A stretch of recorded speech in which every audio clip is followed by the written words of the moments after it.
So Barry, you've been in business for a while now, and you run a very successful scaffolding business. Thanks, mate. What was the what moment did you decide that you wanted to become a business owner or have a go at doing things yourself? It's sort of, there's not really a main focal point. It almost came out of necessity from sort of working in the industry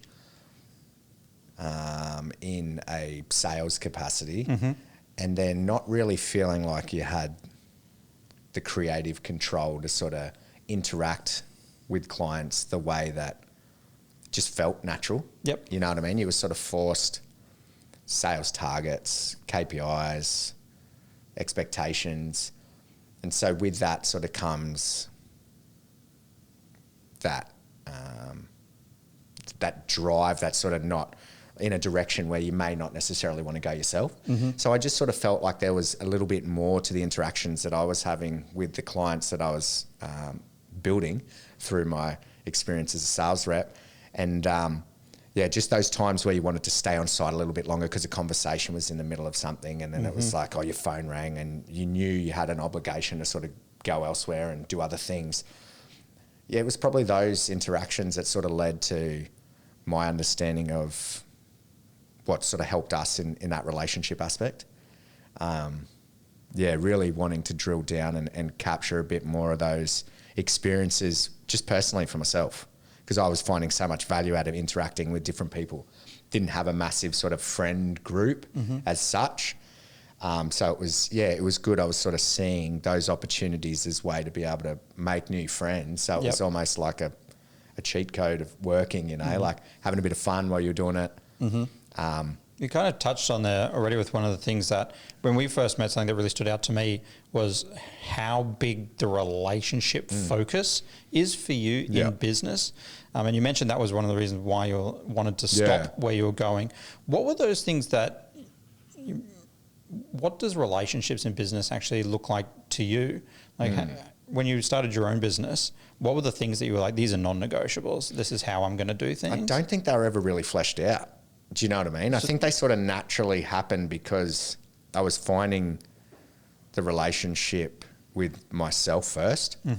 So I think when I was implementing some of the values that I've now got in my life, like the honesty side, accountability, and then getting the opportunity to reflect on what was making me successful as a sales person or a rep or an estimator, and linking those two things together, it sort of was quite clear that values form relationships. And that was the part that I enjoyed the most. So it wasn't like I sat down and was like, for me, X, Y, Z, this is the formula that I've learned off a book or a podcast. It was more so continue to do the things that aligned with how I was feeling. You know what I mean? If it like, not necessarily in the hedonistic way of like, if it feels good, do it. But more so like... What are some of those things? Just chatting to people. Being able to like actively listen and share and want to help. I think the help side of things has been really huge in terms of like, not so much what I can get out of the situation, but what I can give in the situation. Okay. Yep. And I've only recently sort of put a finger on that element of it. It was more so, I was enjoying the interactions, building friendships and relationships, remembering people's conversations that we would have and sort of tying that in, and then getting that natural feedback loop of like, you do develop those stronger connections, and you get the ability to sort of become mates with these different people that you probably wouldn't have been exposed to. And then, that sort of was like, oh, yeah, cool. You hear other people go and they're like, oh, you treat those clients of yours like mates. And I'm like, well, it's because I'm not, like, the word client seemed icky. You know what I mean? Like, those customers or whatever they were sort of distance. It does become a bit of like this and them 100%. Through that language. Yeah, it does, man. And you feel the gap just in the wordage, you know? Like, you feel the gap of like, they're not the same as you, or they're less, or they're unique, whatever it was that just didn't sort of align with what I was trying to get, you know? Yep. So calling them mates was like, oh, you would do that for your mates. You would help out your mate. Like, I think that approach to the business has landed it where it is. And like I said, there's nothing that's sort of been unorganic. It's almost just been, you stumble your way, you know. Like you've got your own business. Like there's things that you want to try and do, and you think there's a right and a wrong way, and I want a mentor or I want a group or whatever it is. But I think just following some key values and identifying how they can impact the things that you're trying to achieve. And if they're set in good intention, it's impossible for stuff not to go well, you know? So I really found value in those stronger relationships that were able to be formed by having an honest conversation. Or if an interaction between a client or a mate of mine that we were engaged to do work for went south. If I was holding ourselves and myself accountable to that interaction, then it was on me to make sure that it was a good experience for them. Like you share similar things, you know what I mean? You want to have a good client experience through whatever dealing they have with your business. But yeah, mate, like it took another level when you felt like they were your mate. Because like a client, if they're distant, you know, you're like, fuck it, I'm not going to go there. I'll do it. You don't put in that level of effort. But with a mate, you know you're going to see him again at Christmas. You know what I mean? Like you're going to put in that extra mile. So yeah, the honest conversations, the accountability to my actions, and what I expected and what we wanted to try and achieve was crucial in sort of helping us get to where we are. Is the scaffolding industry usually pretty transactional, or construction in general? Yeah, for sure. Yeah, you touch on something quite like, I think it's in any business. Like I think that's what the approach is, and you come across like-minded individuals. They might be at the coffee shop, you know what I mean? They might be the coffee shop owner, but you can sort of, through a short interaction, get a bit of a gauge or a vibe from someone that, like a positive outlook or an optimistic person. And the transactional element of any sort of business comes from what your goals or focuses are. Like if my goal is to extract as much value out of you as possible because I want to succeed, because I want to do this, because I. You see how that sort of like, there's no value for you, and that's a short game. Like, yes, I extract as much value out of our interactions, squeeze, take. You walk away with a yuck feeling. Those interactions won't happen again. So there's no longevity in that. And so that transactional element of business is like, if I'm after maximum profit off one job, then I'm looking for ways to be able to fight, kick, scream, squeeze, fight back on, say, variation or whatever it is in the contract, you know. And my goal is profit or success by however measure I sort of choose to, and that's my goal or that's my value, then my actions are going to be based on that. And again, like you said, you'll have that client or that mate or that customer. You might get this job. It might be the most profitable. You might make $1 squillion. But it'll be once. Do you know what I mean? Like there's no longevity in taking what you can get out of a situation. So it's like with the goal of what can I give in a situation? Like how can I help this person? We call ourselves solutions, because it might not be us, but it might be because you're my mate and we're having a conversation about a problem that you have. If we can provide a solution, it might be out of the box, you know, like-minded person, positive. We have that interaction. We find out what's going on. If we can provide a solution, then you go away and you're like, oh, he wasn't just trying to steal the hundies out of my wallet. You know, like he came here, he was honest, he was clear, there was quality, all these types of things. If you can sort of orient yourself in that light, the rest of it almost becomes easy. Like I try and add value where I can. It's like that saying of leave people better than you found them. Yeah, that's good. Similar kind of trajectory on that. And the other one I heard recently was all ships rise on the tide. So it's natural if I'm helping everyone else succeed, that success comes. And it's almost weird to say, because you don't want to make that the focus of, I'm going to help other people because I want to be, you know what I mean? That's a cheat code, and your intention is wrong, and the universe will hand out it. Figure that out pretty quickly. Real quick, man, real quick. So I'm going to use the word secret, but it's probably not much of a secret to it, but what's the secret to balancing actually like the transactional nature of some of the work with building those relationships? Because obviously the transactions... Don't see it as a transaction. Okay. Or like maybe balancing business outcomes with things, because you've got to... you need to look after your clients, but then you also need to look after your team and the longevity of the business. How do you balance those kind of things? The honest answer, I don't even worry about the figures. Okay. Like I'm not... I'm not at all. It's weird to say, because you see so many other businesses and you talk with other business owners and you're like, yep, profit and loss. I check my bank account every day. Hey, listen, don't get it twisted. Like it's fun to see those things happen. And I think it's a combination of personal development as well as business development that allows you to get to a stage of, what are the things that actually matter?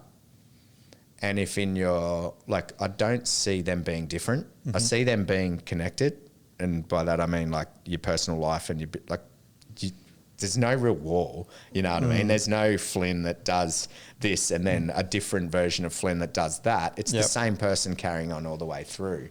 That is one of the things I talk to my team a lot about, is that I think in the past, there's this mentality that you can compartmentalize work. And so like you just switch off at 5 o'clock and I'm like, me having a manufacturing background, that was a big thing, is that if something's going on for you in your personal life, you can't just clock that off when you start your shift. I think it's different as an employee. To a certain degree, but I mean, if say you're going through a divorce or something at home or something crazy's happening, you can't just walk into work and be like, oh yeah, forget about that, I'm going to go operate this heavy machinery and stuff. You're probably going to be thinking about that because you're a human being. Like you can't really just switch those compartments off to each other, I think. And so it's all part of the whole. And so I think the way that you work and the things, if you're getting value out of the work that you're doing, you will then have a more positive experience at home. And then if you've having positive experiences at home, whether that is making sure that you're hanging out with the right people, building your relationships, doing your exercise, whatever that might be, you're probably also going to have a better time at work. You're definitely right. And I think that goes back into the conversation and the question that you originally asked about, like, how do you balance the personal? You've got to make it a priority, and you've got to figure out which area of your life is in most need of assistance. You know what I mean? Like, is it the personal side? Like, are you the best salesperson at work or the best employee or the best XYZ, but you go home and you've got marital problems, or you're a crap father, or whatever it may be, or vice versa, you know what I mean? Really good at home, but and the accountability side is why it made the cut in one of the 3 values that I try and live my life by. And it's because you're not really responsible for anything other than yourself, your actions, your thoughts. And if you're being accountable, you're going to have a lot easier time identifying through the honest conversation, not externally, but internally. The accountability starts with, okay, what's going on in my life? Take stock of it. What areas of my life need improving? And then if you're going to be honest enough with yourself, how do I do that? You know, like, the honesty is the torch that shines into the corner and goes, there's an issue. And then the accountability is the thing that helps you pick that up and take it out to the trash or whatever it may be, you know, like, so I think they're important aspects. And I think the secret you talk about, and I hope it's not unique to me, you know, like I'm imagining it's not, because there's plenty of successful people, not only in business, but in life, that I sort of, from an external point of view, look up to, or put in a position of, hey, cool, that's a goal, like not a goal, but an orientation point to be able to model some more behaviour of. But yeah, the experience of having that disposition and mindset is good and unique, and it's helped me tremendously. So it's been good. What are the biggest priorities for you in your life, and how does that feed through to the way that you actually run the business or have grown the business? It's changed over the years for sure. The priorities, the biggest one is being, obviously I'm a father of 2 kids and a husband to a wife. That's been a massive driving factor in the personal development aspect, you know, because we were talking earlier off camera about life going through ups and downs, and in those down times you sort of get the opportunity, if you're going to be honest with yourself, to find out where you need improving. You know what I mean? And through those moments, the priority should become clear.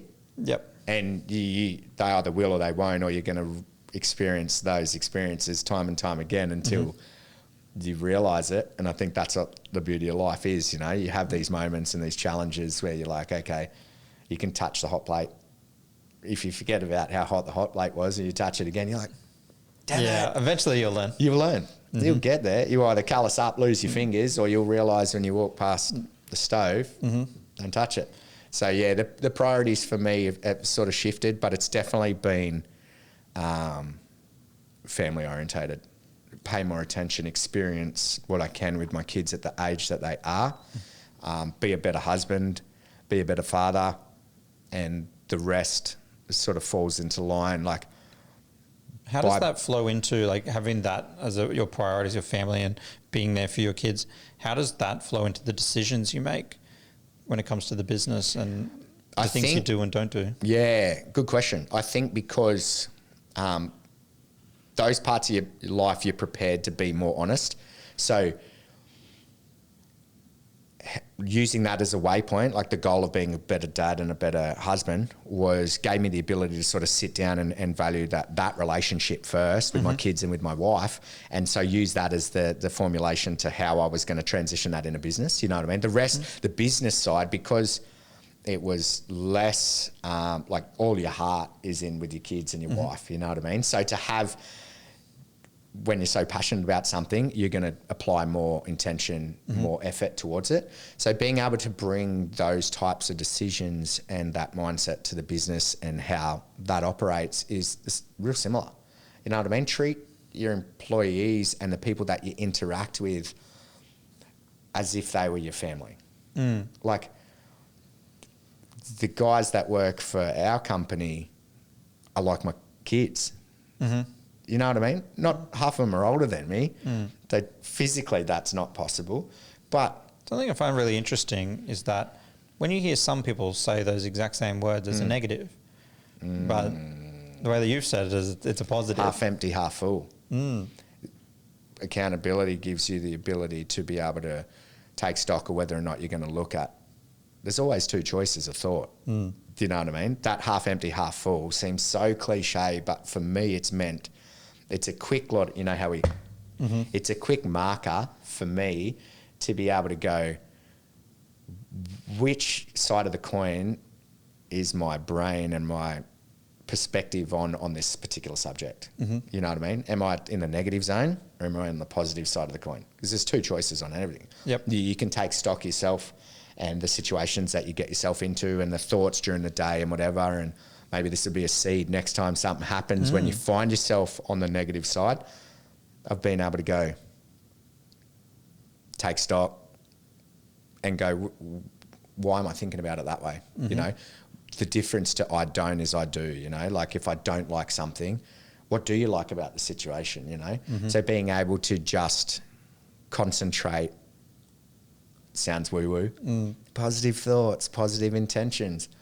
Without experience, those words have no meaning. 100%. And it's so interesting because like in just that example of like employees being like kids or children is just in saying that like, oh, they're like my kids. And then you're like, cool, that would directly change the way that you treat people. Yep. Because you're like, what kind of experience would you want 100% your kid to have?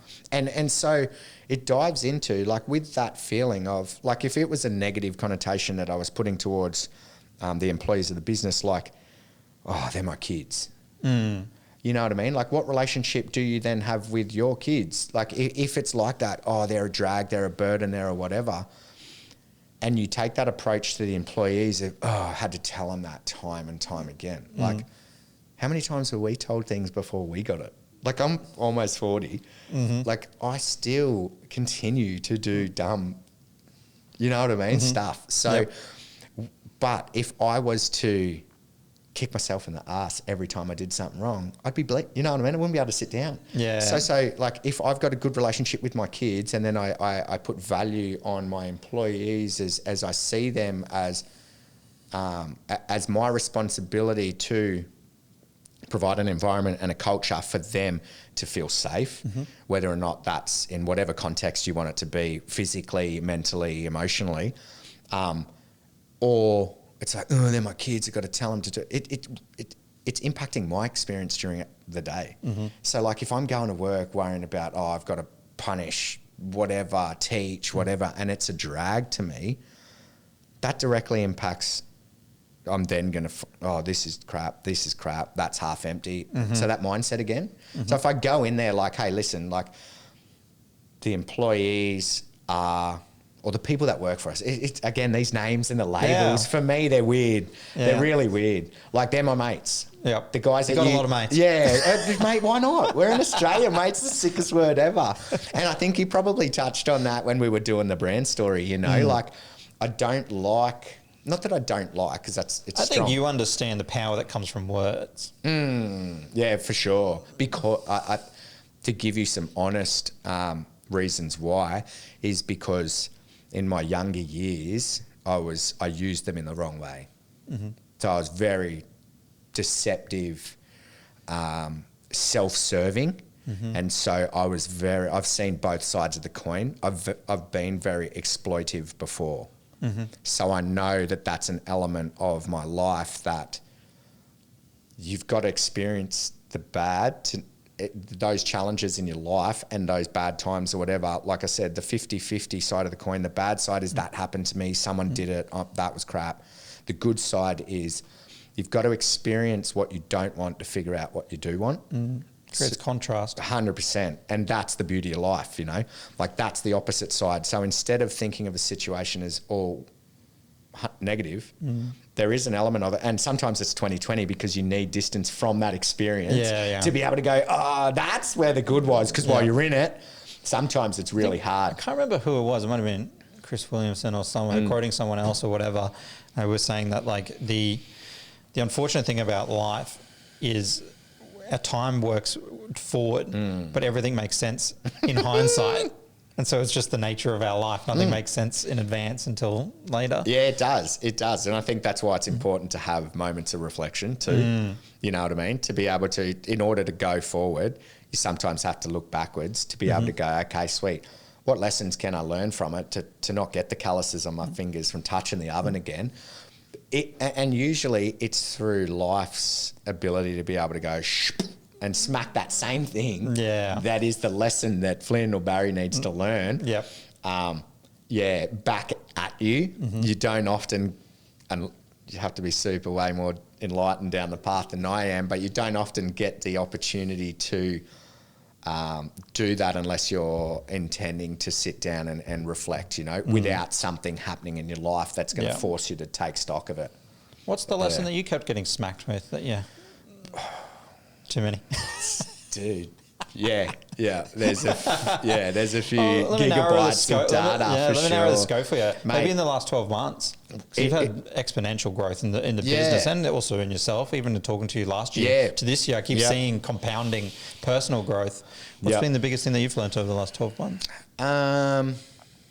Good question. Probably to keep on theme of what we were talking about. Take it in any direction. Yeah, so it was probably a lot longer than 12 months ago, and it was the relationship element. Like all of the relationships that I had and interactions that I had were like when I was younger, were not, my life wasn't where it wanted to be. Like, or not where I wanted it to be, but it was off the rails. Like there's no, so understanding that it wasn't anybody else's fault, it was mine. And it was something, you go down the journey of personal development and you do the podcasts and the audio books and all that sort of stuff, and you try and read paper copies and whatnot. And like we were talking about off camera, like you get to cherry pick those different parts, and some of the things resonate with me differently to how they do with you. But one of the elements that sort of helped me was, I forget who said it, but it might have been Jocko Willink or David Goggins, and it's that 100% accountability personally, that you are in the position that you're in. The universe is almost like a movie where, like, you know what I mean? Everyone else is extras. Yep. The only thing that you can control, that's all controlled by a director, whatever it is. Touch on a bit of a common thing. But so all I am responsible for is my part. Good, bad, indifferent. Where anybody is in their life at any given time is a net result of, one, their thoughts, which then results into which emotions, which then leads into their actions. No one else is responsible for that. So the hardest lesson was to learn was when you look in the mirror and the accountability comes in, and again, you formulate your own strategy of how you're going to get to where you want to be. But when you get sick and tired of the same experience over and over again, you know what I mean? The definition of insanity. All these catchphrases, when you're younger, suck. But when you get to sort of like, and it's life experience, isn't it? You know, so it's like one, being a dad, I get to use all the dad jokes, but two, I love a good like tagline or common saying. But yeah, man, you experience what you put into the universe. Like you're only responsible for your own actions, your own thoughts. So constantly getting that reminder through life will shorten up your attitude a bit, you know, and make you take stock of the things that you need to change. And then you just go on a journey. And like we talked about again off camera, it's the goals and we go through all these things, especially as men. You know what I mean? One positive impact that I've found as a byproduct from business is the ability to interact with like blokes that have a similar, maybe that was why I've navigated into construction. You know what I mean? And the path, I look back with hindsight and go, the path has sort of led me to be someone that can have these conversations with my mates, the mates that work for me, the mates that we do work with. And countless times that you come across blokes of similar age, older, younger, you find them in all shapes and sizes, man, struggling, different stages of their lives, and being fairly young, even though my hairline probably doesn't agree with that statement, and have gone through the experience that I've gone to, and to have some of the insight into some of the life situations that a lot of us go through as men, and searching for a lot of that myself, you know, in whatever it may be, mentors, father figure, whatever it is, but being able to provide that for men and blokes that I interact with, the benefit from that, man, I think you can't put that on a profit and loss, but it's definitely in the profit side, not so much monetarily, but for value, you know what I mean? And value for me, then I want to continue to give.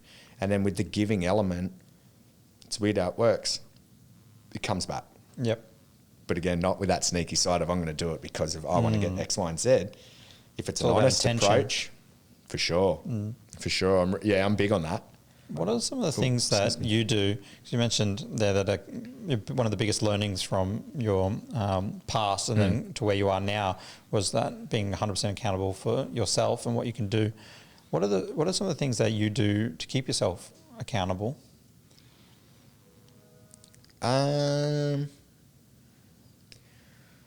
Again, good question. I probably haven't looked at it or reflected enough in that context, but some of the big things, you get the opportunities daily. Like life will keep you accountable.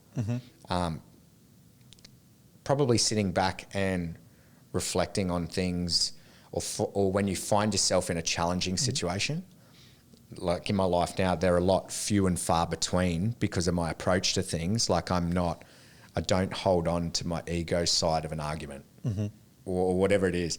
But the challenges in life, you can never stop them.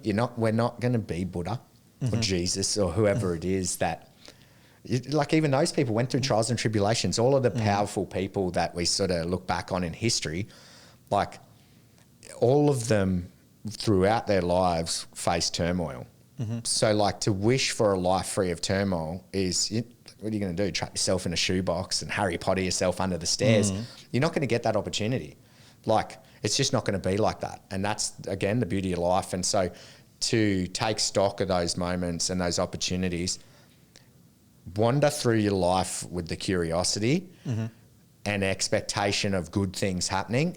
But when the bad things happen, use that as an opportunity to shine the torch in the corner to find out not what someone else could have done different in the situation. Someone cuts you off. It happened to me yesterday and I've been so good. We've been mindful, you know what I mean? Driving and not flipping off, and flipping out over stupid things, getting stuck in traffic because, as we know, living in Southeast Queensland, it's chaos. Yeah. But that, for instance, is as simple as it gets as an opportunity for you to go, well, it might seem trivial, but someone cuts and my instant propensity for rage kicks off, you know, because you might be late to work or you might feel anxious about getting somewhere or you're stuck there for... I heard something about this and I actually think, you said it's like something quite trivial. I actually think it's a really good muscle movement there, because something I heard is that because you're in a car, you're moving pretty quickly, like faster than you could walk. With all this moving metal all around you, your brain's actually like on overdrive. Yeah, even though you're sitting there, listening to your audio book, chilling, whatever, your brain's on overdrive. Yeah, and I think that's why, from things that I've heard, is that's why people go to would normally, if you're walking down the street and someone walks in front of you, you're probably not going to dial up to 150 and go mental. Yeah, but yes and no. And it's easy to say why it's natural for that to happen. Yeah, but which is why I think it's important that if you can control it in an environment where your brain is dialed up, whether you realize it or not, it is a good muscle movement for when it's the life easiest gets one dialed up. Well, it's one of the easiest ones to happen, like you said, 100%. because you are speeding down in a metal submarine on the road about it, you know what I mean? And at any given moment, whatever could happen, like the amount of time, you get it. And so from that perspective of like, I thought I was so far down this journey, and yes, I'm the Buddha. I've got the Buddha's belly, but not so much the Buddha's inside. But and it happened, and I found myself forgetting, which comes from the mindfulness element of it.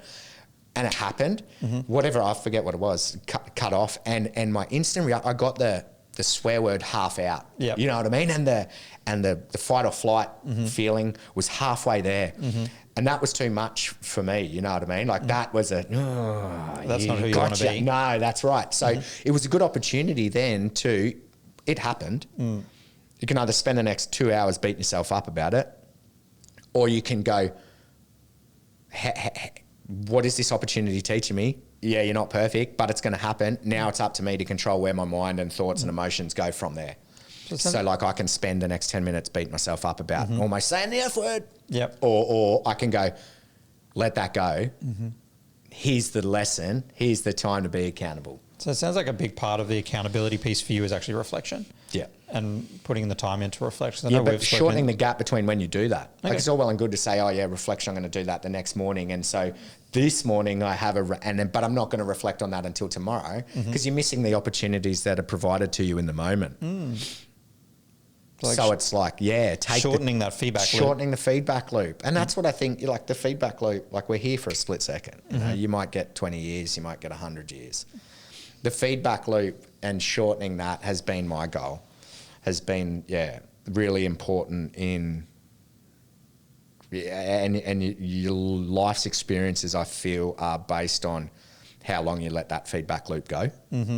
Like if it's really long and you're stuck in this, had that argument with my wife, it's her fault, she did that, I didn't get to say this. This resentment builds. Oh, dude. And it comes into business. It comes into your personal life. Like I said, we're blending the lines between professional and personal. And yeah, like you said, if you're scrapping or something happens and you're taking a real emotional burden into your work, you're not obviously going to then be able to perform. You know, so being able to shorten the feedback loop and give yourself the ability to, really look at what you can do differently in those situations is important. Something you mentioned before was the construction industry being quite blokey, and you're being able to be a bit of a conduit for some of these new age learnings. Which is funny, new age, but they're actually old as. They figured this out 2,000 years ago, but it took us a while. And we forgot. I think we'll continuously forget. It's human 100%. Nature. We're fighting against our brain. 100%. But how do you personally pass these values and these teachings onto your team? Because I've interacted with your team, and they're awesome. They're weapons. That's good. And the proof is in the pudding. I can talk all the shit that I want, but if I'm not doing it, how do you actually implement that? So in the opportunities, from a physical sense, like actually. So to give you a perfect example, right? So scaffolding, you're moving thousands of bits of equipment, and in the type of work that we do, we're in a lot of live environments. So we specialise in remediation works, insurance work. So we could be building in and around your mum's house, or your auntie and uncle's block of units. It's Stay not away from my mum. It's not always that clean cut construction site where shit can go wrong and it's okay. You know what I mean? So, for instance, a big thing that happened to me when I was learning is we were doing this residential job. We worked for this boss. And when you're seeing a business as transactional, everything's on cost, everything's on margin.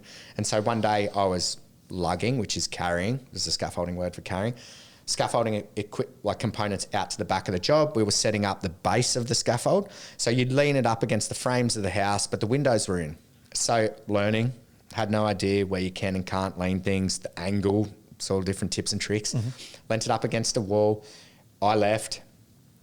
It was heavy, so it stayed in place for a second, but then it was on a bit of an angle. So it fell down and smashed a double glazed window.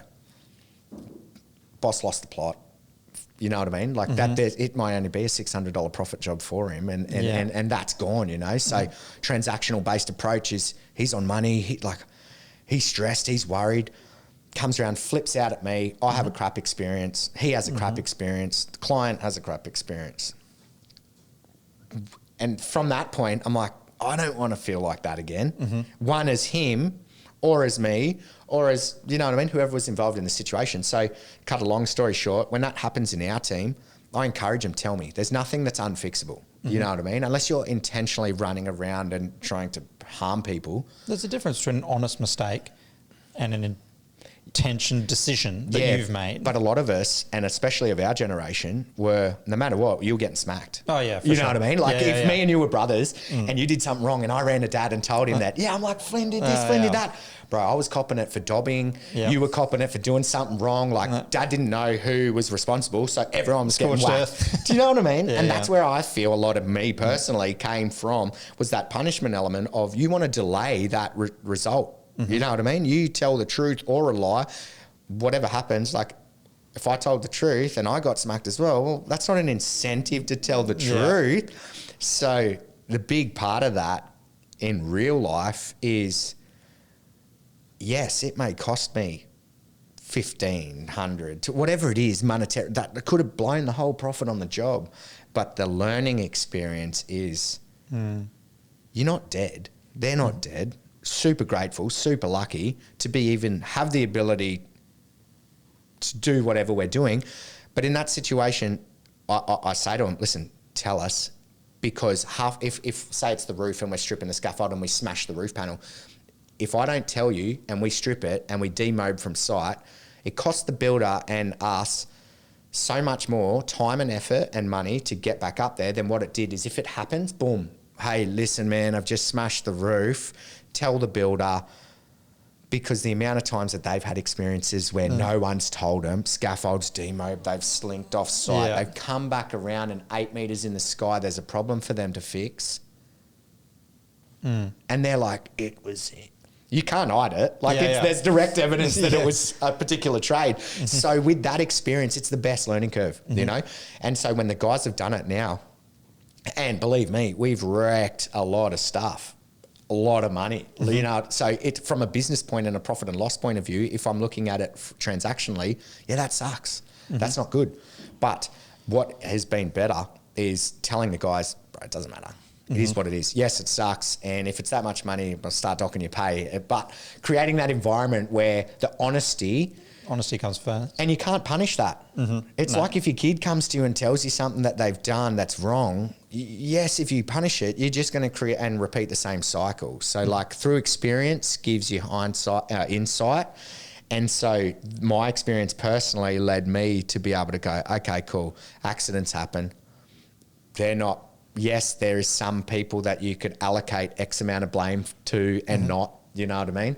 But what good is it going to do? Are we going to sit here worrying about who did it, or are we going to solve the problem? Yep. The problem can always be solved, no matter what it is, where it is, take that aspect. And so, yeah, when they tell me and they ring me, I'm not blowing up. I might get off the phone and headbutt the pillow a couple of times or punch it, but, you know, not anymore.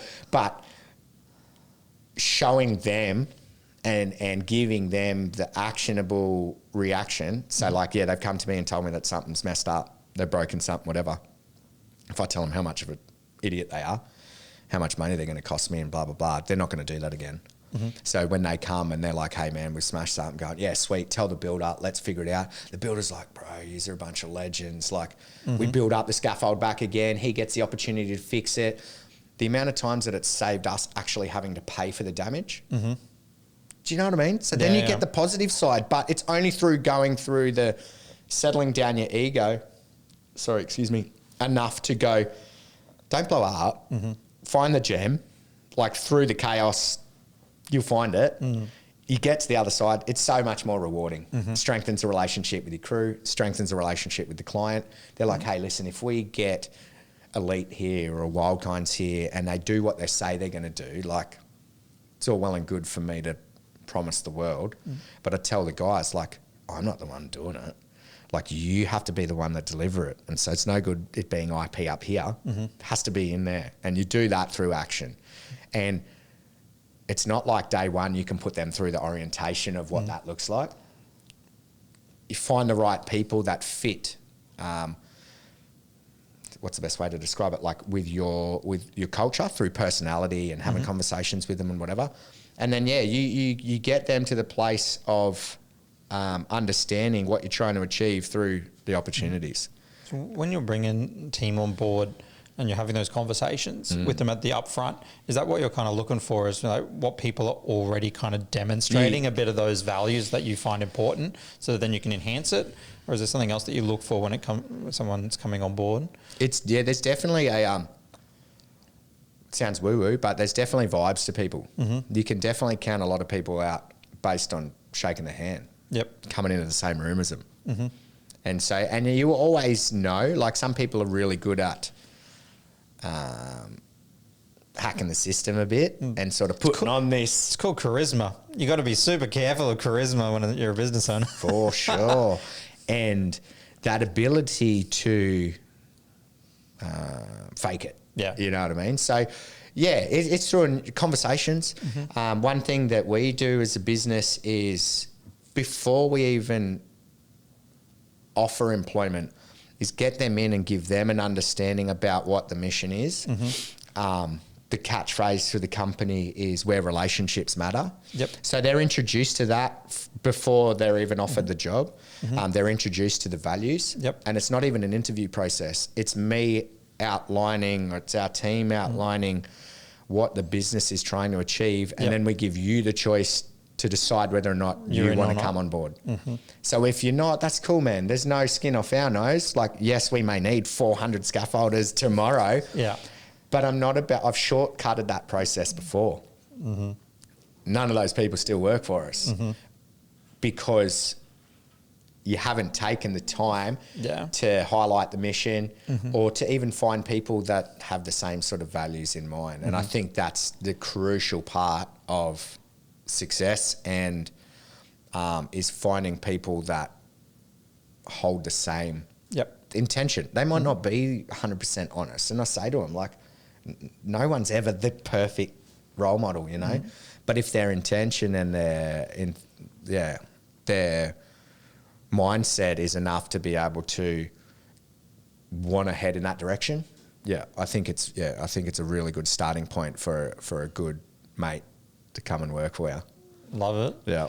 There's one story that I'd like you to share before we wrap up, because you told this to me about what you said to me when we kind of first met was that relationships. It's all about relationships. And one of the things that you realized is that even though you had a focus for relationships in the beginning, you're still kind of transactional in some of the conversations that you were having with your mates. Yeah. And so you said that you undertook a period of time where every single time you did something, you would call someone. Can you tell me about that? Yeah. So I think that's something that I've repeated that story really so many times now. I actually, funny you say that, man, because it was such a cool experience. Talk us through it. What'd you do? Yeah, so I don't know why or what prompted me to do it. Maybe it was the journey, like the personal development journey of things always happen. I think that mentality has evolved over time in my life personally. But getting a bit into the woo-woo of things, probably example from my wife. She's a super empathetic person. And when I say probably not even empathetic, empathic, very able to read non-verbal situations.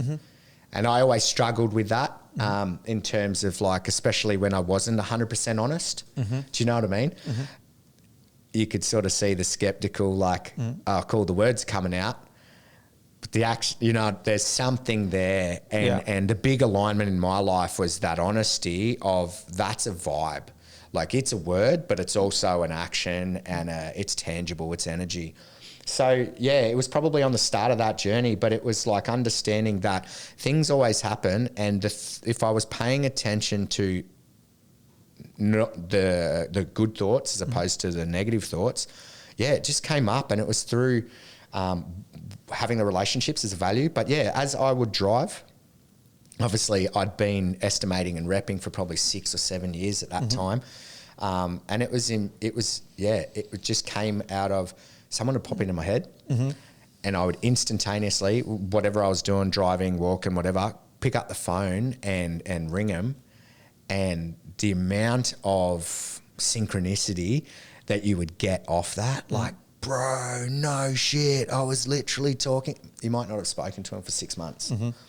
Or, mate, I was just about to ring. Are you psychic? Yeah. So many times, man, like more than not. Because one of the things you mentioned to me was your approach to that was that for a period of time, you wanted every time you're in the car, the first person that would come to your mind is you'd ring them, but not with the intention of discussing anything work-related or for a purpose, just to check in with them. It's weird to say, it felt like the tug of something was and the amount of conversations that it led to where someone needed to have a conversation. Someone was struggling. You know what I mean? Like a person was going through a certain situation in their life and they needed a random person to call them and have a chat with them. And like, yeah, it's weird getting a little goosey, you know, like the amount of times that it turned into hour and a half of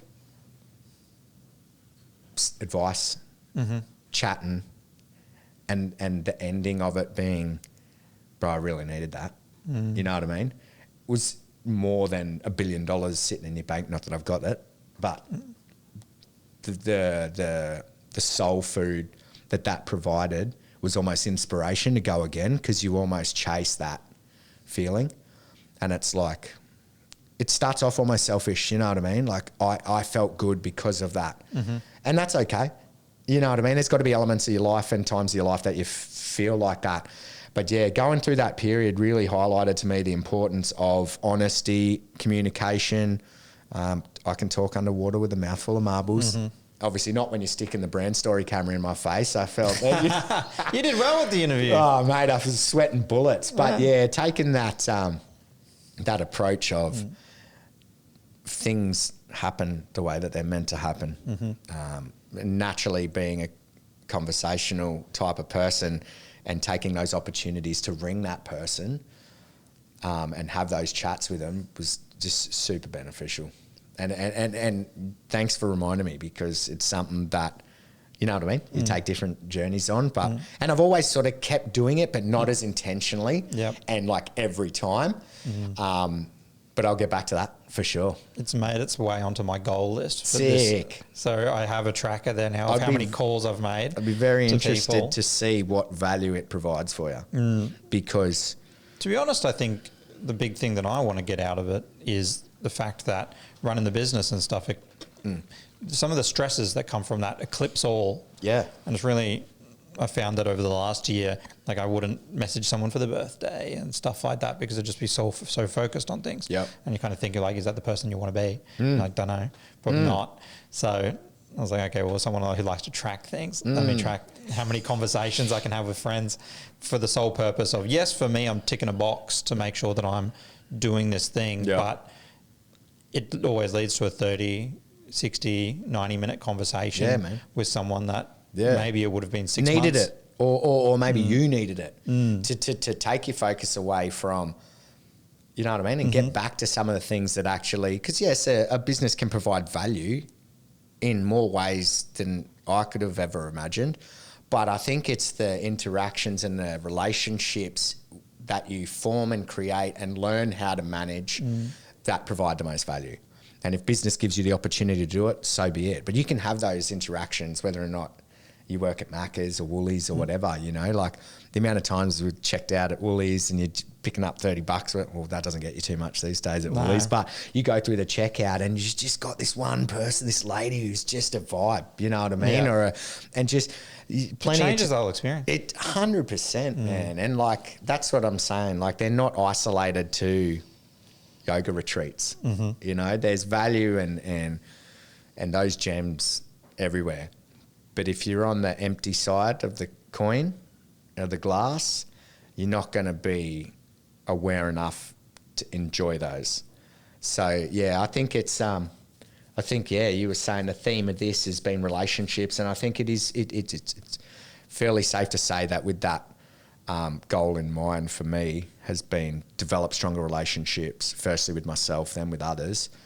Yeah, it's changed my life massively.